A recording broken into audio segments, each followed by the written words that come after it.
गठन से क्या होगा, पहले तो लीपापोती किया जा रहा था, पोस्टमार्टम के बाद तो ये क्लियर हो गया, जो लोग इन्वॉल्व थे उसमें पकड़ा नहीं गया। फिर नमस्कार, आप देख रहे हैं लाइव सिटीज, मैं हूं आपके साथ मधु। बिहार में नीट छात्रा की मौत के बाद अभी पूरा बिहार गम में डूबा हुआ है। जिस तरह से उसके साथ यौन शोषण हुआ, उसके बाद उसकी हत्या कर दी गई, उसके बाद पटना में भी प्रदर्शन किया गया था। लोग अभी प्रशासन पर सवाल खड़े कर रहे हैं। जो पहले रिपोर्ट्स आए थे निजी अस्पताल से, उसमें बताया कुछ और गया था, लेकिन जब पीएमसीएच की पोस्टमार्टम रिपोर्ट आई तो उसमें कुछ और बताया गया, जैसे कि उसके साथ यौन शोषण हुआ, जो छात्रा की मौत हुई उसके शरीर पर बहुत जगह गहरे चोट भी लगे हुए थे। अब इसको लेकर जहानाबाद में भी प्रदर्शन किया जा रहा है। जहानाबाद में प्रदर्शनकारियों जो है उसमें महिलाएं भी शामिल है, वहाँ के जो कार्यकर्ता हैं, बड़े बड़े कार्यकर्ता भी शामिल है। और इसमें राज्यसभा सांसद और कांग्रेस के नेता अखिलेश प्रसाद सिंह भी शामिल हुए और उन्होंने सरकार पर तीखे सवाल किए हैं। उन्होंने कहा है कि सरकार जो दोषी है उसे सजा दे। आइए सुनवाते हैं कि क्या कुछ कह रहे हैं वो। जिस तरह से पटना में जो दरिंदगी हुई उससे पूरी मानवता कांप जाती है, और गांव देहात में रहने वाले लोग पटना में इसलिए अपने बच्चों को भेजते हैं पढ़ाई लिखाई के लिए कि ताकि वो अपना भविष्य संवार सकें, भविष्य में अच्छा नागरिक बन सकें। लेकिन जो दरिंदगी हुई और ख़ास करके जिस तरह से लीपापोती करने की प्रशासन की साजिश हो रही थी पिछले कई दिनों से, पोस्टमार्टम के बाद वो साफ हो गया।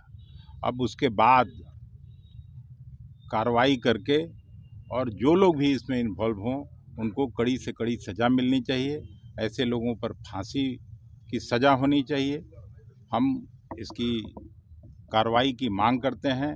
सरकार जहां बैठती है, जहां नीतीश कुमार जी बैठते हैं, जहां उनके आला अफसर बैठते हैं, वहीं पे रेप करने के बाद उसकी हत्या होती है, तो इससे बड़ा दरिंदगी तो कुछ हो नहीं सकता है।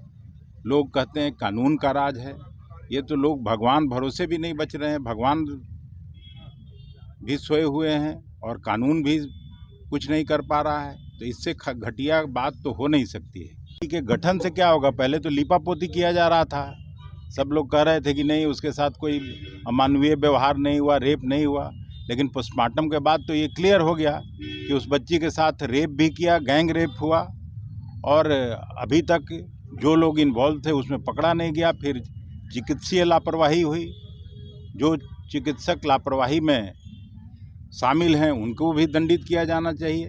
तो आपने राज्यसभा सांसद अखिलेश सिंह को सुना, उन्होंने कैसे प्रशासन पर और सरकार पर तीखे सवाल खड़े किए हैं। उन्होंने कहा कि धरना स्थल पर कांग्रेस नेता और राज्यसभा सांसद अखिलेश सिंह भी वहां पर मौजूद थे। उन्होंने सीधे बात पर कहा कि जो गांव देहात के लोग हैं वो अपने बच्चों को पटना जैसे शहरों में पढ़ने के लिए भेजते हैं ताकि आगे चलकर उनके बच्चे एक अच्छे नागरिक बन सके, अपने जीवन में कुछ कर सके, पर उनके साथ दरिंदगी की जाती है, उनके साथ यौन शोषण किया जाता है। पहले तो लीपापोती करने की कोशिश की गई, उसके बाद जब पीएमसीएच की रिपोर्ट आई तो सब कुछ सामने आ गया। उन्होंने सरकार से मांग की है कि सरकार जल्द से जल्द इस पर बड़ा एक्शन ले और जो दोषी है उन्हें फांसी की सजा दे। और उन्होंने सीधे तौर पर सरकार से कह दिया कि अगर आप दोषियों को सजा नहीं देते हैं तो ये जो प्रदर्शन चल रहा है इसे और तेज कर दिया जाएगा और ऐसे ही प्रदर्शन का सैलाब आते रहेगा।